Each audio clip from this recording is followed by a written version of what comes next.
Hi friends, welcome to news pocket.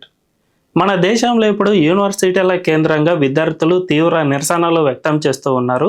UGC రీసెంట్గా తీసుకువచ్చిన కొన్ని కఠిన నిబంధనలకు వ్యతిరేకంగా ఈ నిరసనలు అనేవి జరుగుతూ ఉన్నాయి. ఎందుకంటే యూజీసీ తీసుకొచ్చిన ఈ నిబంధనలో పూర్తిగా ఓబీసీ, ఎస్సీ, ఎస్టీ క్యాస్టులకు చాలా మేలు చేకూర్చే విధంగా, తద్వారా జనరల్ కేటగిరీ విద్యార్థులను ఆత్మరక్షణలో పడే విధంగా ఈ నిబంధనలు ఉన్నాయి. తద్వారా జనరల్ కేటగిరీకి సంబంధించిన విద్యార్థులు పెద్ద ఎత్తున నిరసనలు వ్యక్తం చేస్తూ ఉన్నారు.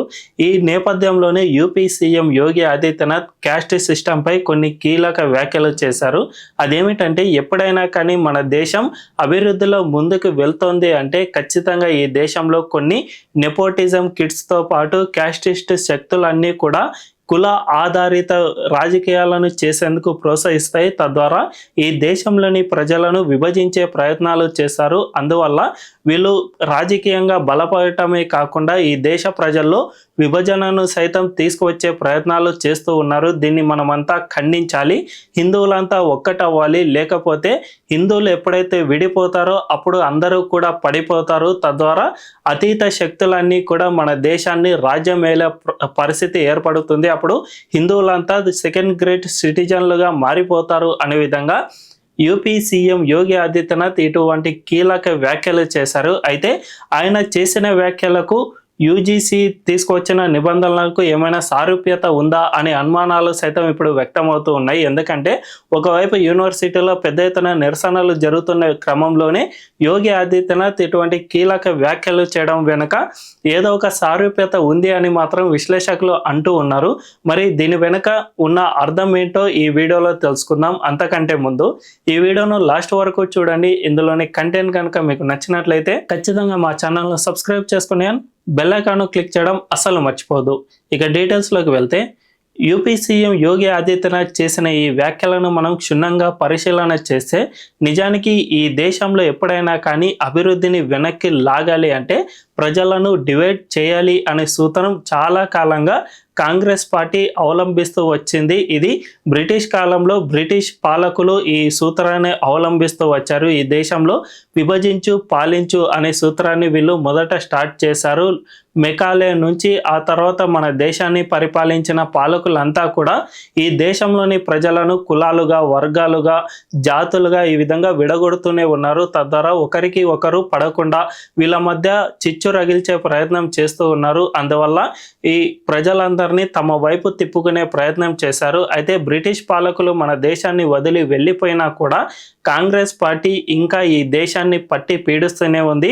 ఆ పాలకులు ఏవైతే విధానాలను అవలంబించారో అదే విధానాలను కాంగ్రెస్ పార్టీ కొనసాగిస్తూనే వచ్చింది. ఒక రకంగా చెప్పుకోవాలంటే బ్రిటిష్ పాలకులకు మరో రూపమే ఈ కాంగ్రెస్ పార్టీగా మారిందా అని సైతం అనుమానాలు వ్యక్తమవుతూ ఉన్నాయి. ఈ నేపథ్యంలోనే కాంగ్రెస్ పార్టీకి సంబంధించిన నాయకులు చాలా మంది మన దేశంలో ప్రజలను కులాల పరంగా విభజించారు. ముఖ్యంగా మైనార్టీలను ఒక ఓటు బ్యాంకుగా చేసుకుని ప్రజల్లో కొన్ని పెద్ద కులాలను తమ వైపు తిప్పుకుంటే తామే అధికారంలోకి రావచ్చు అనే విధంగా ఆ పార్టీ కొన్ని దశాబ్దాలుగా ట్రై చేసింది. కానీ మొట్టమొదటిసారి బీజేపీ 2014లో ఎప్పుడైతే అధికారంలోకి వచ్చిందో అప్పటి నుంచి హిందువులను ఏకం చేసే ప్రయత్నాలు చేసినా కూడా ఇవి కొద్ది వరకు సక్సెస్ అయ్యాయి, కానీ పూర్తిగా సక్సెస్ కాలేదని చెప్పుకోవచ్చు. ముఖ్యంగా 2024 వచ్చే నాటికి కాంగ్రెస్ పార్టీ ఏకంగా కులపరమైన రిజర్వేషన్ల అంశాన్ని తన భుజస్కంధాలపై మోసుకుని దేశవ్యాప్తంగా ప్రచారం చేసింది.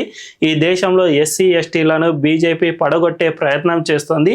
ఈ విధంగా జరిగితే ఖచ్చితంగా భవిష్యత్తులో ఎస్సీ, ఎస్టీలు బతికే ఆస్కారమే లేదు అనే విధంగా అబద్ధపు ప్రచారం సైతం చేసుకువచ్చింది. అంతేకాకుండా తాము అధికారంలోకి వస్తే ఇప్పటి వరకు క్యాస్ట్ రిజర్వేషన్లపై 50% ఉన్న క్యాప్ను సైతం ఎత్తివేస్తాం. తద్వారా అందరికీ ఇబ్బడి ముబ్బడిగా రిజర్వేషన్లు ఇచ్చుకుంటూ పోతాం అని సైతం ప్రకటన చేసింది. సో దీన్ని ప్రజలు కొద్దో గొప్ప నమ్మడం వల్ల మాత్రమే 2024లో కమలం పార్టీకి 240 సీట్స్ మాత్రమే వచ్చాయి. అప్పటి వరకు 50 సీట్లకు మాత్రమే పరిమితమైన కాంగ్రెస్ పార్టీ ఏకంగా 100 సీట్లకు ఎగబాకింది. అంటే ఖచ్చితంగా కుల ఆధారిత పాలిటిక్స్ చేయడం వల్ల మాత్రమే కాంగ్రెస్ పార్టీ ఇంత భారీగా పుంజుకుందని చెప్పుకోవచ్చు. ఆ తర్వాత కూడా ఆ పార్టీ బుద్ధి మారలేదు.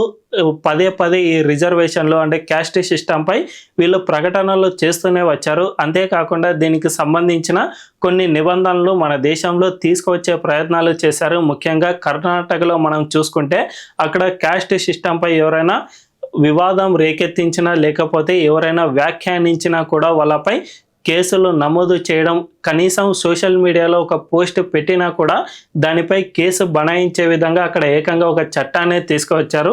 ప్రస్తుతం మనం యూజీసీ తీసుకువచ్చిన కఠిన నిబంధనల వెనుక సైతం లెఫ్టిస్టులు అండ్ కాంగ్రెస్ పార్టీ ఉందని ఖచ్చితంగా చెప్పుకోవచ్చు. ఈ దేశంలో బీజేపీ 2014 నుంచి ఇప్పటి వరకు అధికారంలో ఉన్నా కూడా ముఖ్యంగా బ్యూరోక్రాట్ వ్యవస్థ మొత్తాన్ని కాంగ్రెస్ అండ్ లెఫ్టిస్టులు తమ చేతుల్లో పెట్టుకున్నారని చెప్పుకోవచ్చు. ఒక సినిమాలో ఒక డైలాగ్ ఉంటుంది, అదేమిటంటే గవర్నమెంట్తో ఉనికి హైతో సిస్టమ్ హమారా హై అనే విధంగా ఒక డైలాగ్ చెబుతూ ఉంటారు. అంటే గవర్నమెంట్ ఎవరిదైనా కానీ సిస్టమ్ మాత్రం మాదే అనే విధంగా ఈ కమ్యూనిస్టులు ప్రవర్తిస్తూ ఉంటారు. వీళ్ళ ప్రభావం మన బ్యూరోక్రాట్ వ్యవస్థలో అంత పెద్ద ఎత్తున ఉంది. తాజాగా యూజీసీ తీసుకువచ్చిన ఈ కఠిన నిబంధనల వెనుక సైతం లెఫ్టిస్టులు ఉన్నారని చెప్పుకోవచ్చు. ఎందుకంటే జస్ట్ 174 నుంచి 373కు ఈ కులపరమైన వివక్ష అనేది యూనివర్సిటీలో నమోదైన కేసులు పెరిగిపోయాయి.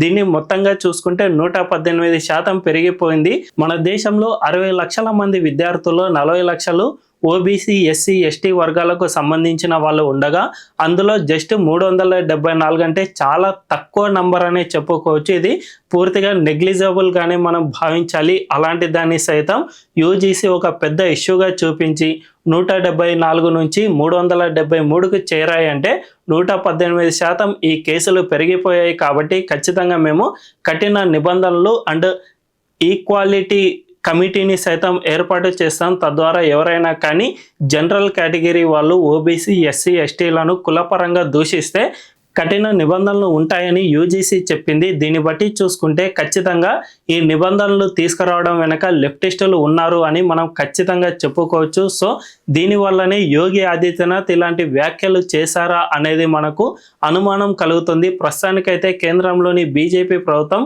యూజీసీ తీసుకువచ్చిన ఈ నిబంధనలను సపోర్ట్ చేస్తూ ఉన్నా కూడా ఆ పార్టీ కార్యకర్తలు పెద్ద ఎత్తున దీనిపై వ్యతిరేకత వ్యక్తం చేస్తూ ఉన్నారు. వాళ్లకు అనుకూలంగానే యోగి ఆదిత్యనాథ్ సైతం ఇలాంటి స్టేట్మెంట్ ఇచ్చారా అన్నది మాత్రం అనుమానం కలుగుతుంది. మరి భవిష్యత్తులో దీనిపై ఒక క్లారిటీ ఏమైనా వస్తుందా అనేది తెలియాలంటే వేచి చూడాల్సిందే.